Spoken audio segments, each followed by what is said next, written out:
Je vais prendre le printemps arabe, qui s'est transformé en un automne arabe.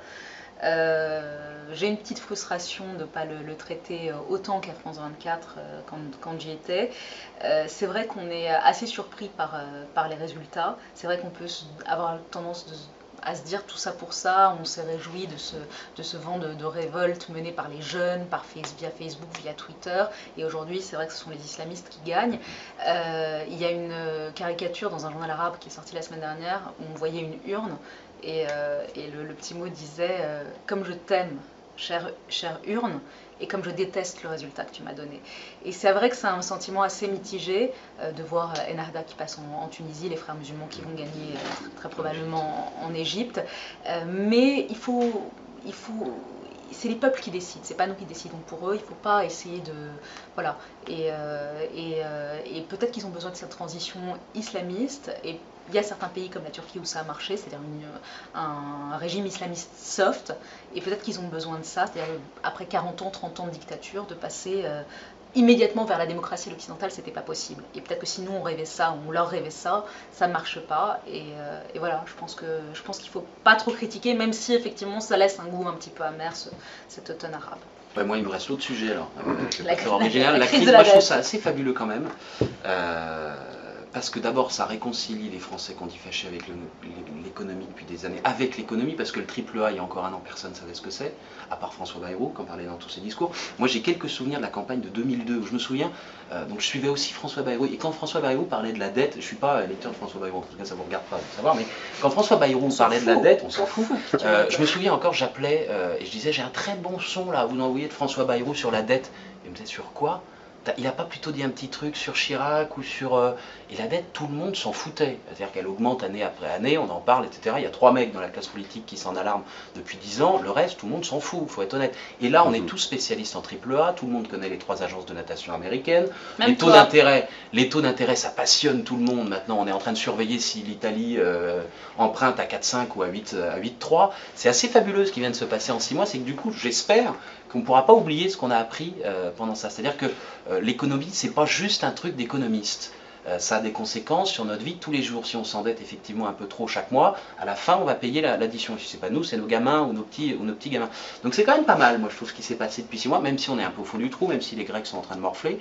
Je trouve que quand même, ça montre que, de même que pour les primaires socialistes, les Français sont pas des cons. Ils font attention, quand on leur parle sérieusement, ils retiennent ce qui se passe. On avait dit ça au moment du traité sur l'Europe, on avait dit personne ne va le lire, le traité il fait 1000 pages. Les gens se sont passionnés. Je me souviens, il y avait des batailles au café en bas de chez moi sur l'article 57 contre l'article 59.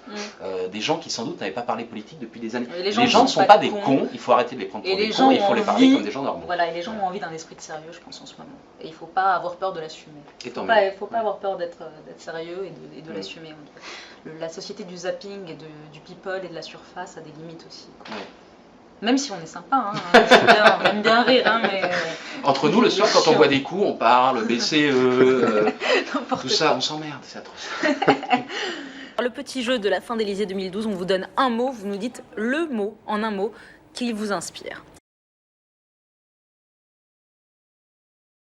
Un mot pour le dire, Marc Fauvel. Je fais le silence.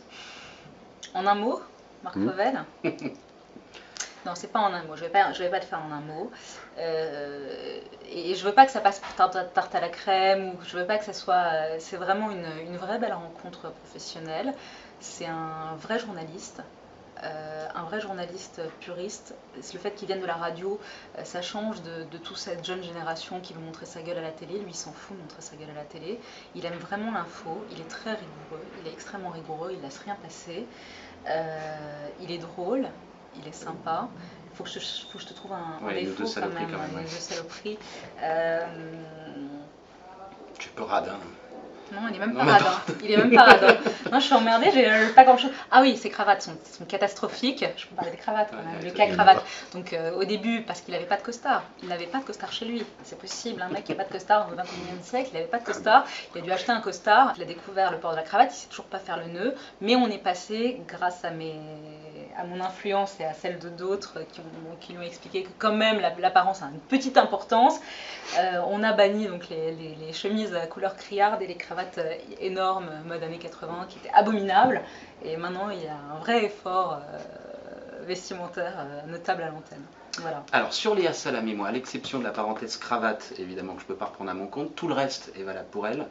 Résumé en un mot, et là je me rends compte de l'horreur de l'exercice qu'on inflige tous les soirs aux hommes politiques, et résumer en un mot une personne, c'est absolument terrible. En un mot, si le mot n'était pas si galvaudé, je dirais passionné. Passionné par ce qu'elle fait. Et si je devais en un autre mot résumer notre couple, je dirais qu'on y prend du plaisir. Que là encore, ça veut rien dire et tout dire, mais qu'on prend un vrai plaisir. C'est-à-dire que quand vous lancez un sujet et que derrière vous avez juste envie de vous tourner votre partenaire en disant on est bien là, on s'éclate dans ce qu'on fait, c'est bon signe. Quand le matin vous arrivez au boulot en traînant la patte, c'est pas bon signe. Mais nous on traîne pas la patte et je pense qu'on traînera pas la patte tout de suite. Non. Hein, et on bosse beaucoup, c'est pas seulement du plaisir, c'est vrai qu'on travaille énormément. Je tiens à le dire que 3 heures d'antenne, surtout vous voyez, on fait exprès on réécrit tous nos lancements, on écrit tout et on réécrit 3 fois le même lancement pour que vous n'ayez pas l'impression qu'on répète la même phrase, la même attaque, etc. Et on bosse beaucoup, c'est vrai qu'on y prend du plaisir et c'est vrai que c'est assez rare. J'espère que ça ne fera pas bisounours, quoi, parce que c'est pas du tout l'effet qu'on voudrait faire et qu'on a tous les deux un caractère assez trempé, mais c'est vrai que ça marche, ça fonctionne et voilà, jusqu'à maintenant, depuis 2 mois, on ne s'est pas encore battu. Non. On a dû se faire la gueule 3 minutes. Je ne sais même plus sur quoi, mais si, oui. Si. Si, on s'est fait mais voilà, quoi, ça passe assez vite et voilà. Et j'espère que ça va continuer, j'espère que ça va plaire aux téléspectateurs. Jusqu'à maintenant, c'est vrai que les retours sont assez positifs et on espère que ça va continuer, qu'on ne va pas lasser. Et que... moi j'ai été un peu plus court, donc je rattrape mon temps de parole pour le CSA. Moi je suis un peu PS, t'es un peu MP. Si ça marche aussi, en tout cas c'est notre sentiment aujourd'hui et je croise les doigts, c'est aussi parce que Léa est quelqu'un d'extrêmement franche. C'est-à-dire que quand il y a un truc qui ne va pas, plutôt que de le ruminer pendant 2 jours et de le cracher sous forme d'engueulade magistrale, elle le balance tout de suite sous forme de vanne. Et il n'y a pas mieux pour désamorcer un ersatz, enfin un début, un embryon de conflit qui va germer pendant 1 mois et devenir machin. Vous balancez une vanne dans la gueule de votre partenaire dans les 30 secondes. 1, ça fait un peu mal. 2, on le digère. 3, c'est reparti. Et au moins le truc est réglé en 3 minutes. Ça, c'est une force. Parce qu'effectivement, on a toujours tendance à prendre les trucs sur soi et à se les garder, à les ramener le soir à la maison. Léa, elle laisse ses emmerdes au boulot tout simplement parce qu'elle les expulse, elle les renvoie comme ça. Et je crois que c'est la meilleure des méthodes pour parvenir à un couple, si on peut parler de couple. Oui. Voilà, qui fonctionne, en tout cas un couple visuel qui fonctionne. Chérie, si tu nous regardes, éteins là à ce moment-là. C'est là, oui.